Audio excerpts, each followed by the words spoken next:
السلام علیکم رحمۃ اللہ۔ کہتے ہیں اگر میاں بیوی میں طلاق ہو جائے تو بچے کس کے پاس رہیں گے؟ دیکھیں، سب سے پہلی صورت تو اس میں یہ ہے کہ بچے ماں کے پاس رہیں گے جب کہ بچے ابھی غیر ممیز ہیں، یعنی 7 سال کی عمر کو بھی نہیں پہنچے، بالغ بھی نہیں ہیں، ممیز بھی نہیں ہیں، اور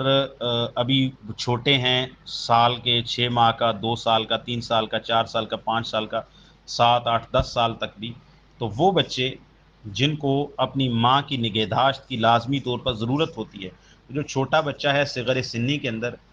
لہٰذا اور خاص طور پہ شیر خوار بچہ ہے یا 2 4 5 7 سال کا بچہ ہے، تو اس کو ظاہر ہے اپنی ماں کی زیادہ ضرورت ہوتی ہے، اور جو شفقت ماں کے پاس ہوتی ہے وہ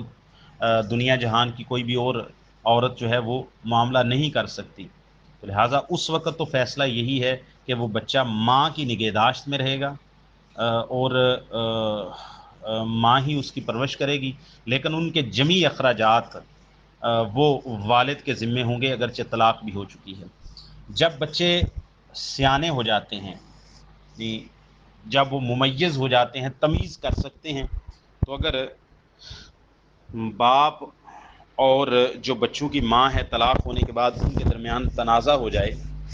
باپ کہے کہ بچے میرے پاس رہنے چاہیے، ماں کہے کہ بچے میرے پاس رہنے چاہیے، تو پھر یہ عدالت کے اندر مسئلہ جائے گا، قاضی کے پاس جائے گا۔ یا تو قاضی یہ دیکھے گا کہ ان دونوں میں ان بچوں کی صحیح نگہداشت اور تربیت کرنے کی صلاحیت اس وقت کس میں موجود ہے، ظاہری صورت کو دیکھتے ہوئے۔ تو اگر وہ قاضی یہ سمجھے کہ ماں زیادہ نگہداشت کر سکتی ہے اور تربیت اچھی کر سکتی ہے باپ کی نسبت، باپ فاسق فاجر ہے، نماز نہیں پڑھتا اور توجہ نہیں دیتا، وقت نہیں دیتا، اس کے برعکس جو ہے وہ ماں جو ہے وہ زیادہ نیکوکار ہے، اچھی سیرت کی ہے، اور وہ وقت بھی دے سکتی ہے بچوں کو، 24 آور وہ بچوں کے ساتھ رہتی ہے، تو لہٰذا وہ ماں کے حق میں فیصلہ دے سکتا ہے بچوں کی مصلحت کو سامنے رکھتے ہوئے۔ یا پھر ماں جو ہے وہ بچوں کا خیال اس طرح نہیں رکھ سکتی، اس کی اپنی تربیت نہیں ہے، تو لہٰذا بچے اگر ماں کی تربیت میں رہیں گے تو بگڑنے کا خطرہ ہے، تو بچے بھی جو ہے وہ ممیز ہو چکے ہیں جب کہ وہ دودھ پلانے وغیرہ کی مدت سے گزر چکے ہیں، تو پھر قاضی اس صورتحال کو دیکھتے ہوئے، بچوں کا مستقبل بہتر دیکھتے ہوئے، وہ باپ کے حق میں بھی فیصلہ دے سکتا ہے۔ یہ ہوگی دوسری صورت۔ تیسری صورت یہ ہے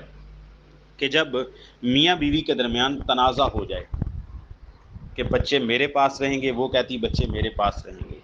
اور بچے ممیز ہو چکے ہیں یعنی 7 سال کی عمر سے اوپر، تو پھر قاضی عدالت میں جب کیس جائے گا تو قاضی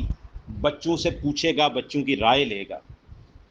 تو 7 سال 10 سال کی عمر کا بچہ رائے دینے کے قابل ہو جاتا ہے، لہٰذا وہ بچہ اگر باپ کی طرف چلا جائے، یعنی اس بچے کو درمیان میں کھڑا کیا جائے گا، ایک طرف باپ کو کھڑا کریں گے، ایک طرف ماں کو، تو قاضی اس سے پوچھے گا کہ تم ماں کے ساتھ رہنا چاہتا ہے یا باپ کے ساتھ، تو بچہ جس کا ہاتھ تھام لے، جس کی طرف چلا جائے، اس کے حوالے بچہ کر دیا جائے گا۔ ایک چوتھی صورت بھی ہے، اور وہ دوسری صورت کے ساتھ تعلق رکھتی ہے۔ اگر باپ جو ہے وہ غیر مسلم ہے اور ماں جو ہے وہ مسلمہ ہے، اور قاضی جو ہے وہ اسلامی ریاست کا ہے، تو پھر وہ ماں کے پاس بچوں کو رہنے دے گا، کیونکہ باپ کی صحبت کے اندر رہیں گے تو وہ کفر کے اوپر ان کی تربیت ہو جائے گی اور وہ بڑے ہو کر کفر کی طرف چلے جائیں گے۔ اور اگر ماں جو ہے وہ غیر مسلم ہے اور باپ مسلمان ہے، اور عدالت بھی جو ہے وہ اسلامی ریاست کی ہے،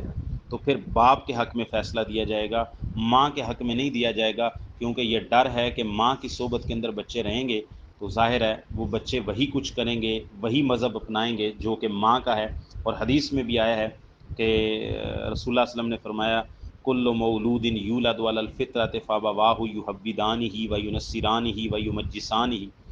ہر پیدا ہونے والا بچہ فطرت اسلام پر پیدا ہوتا ہے،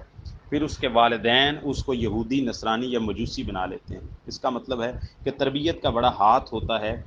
چھوٹے بچوں کے صحیح طرف جانے یا غلط طرف جانے، دین حق کی طرف جانے یا باطل کی طرف چلے جانے۔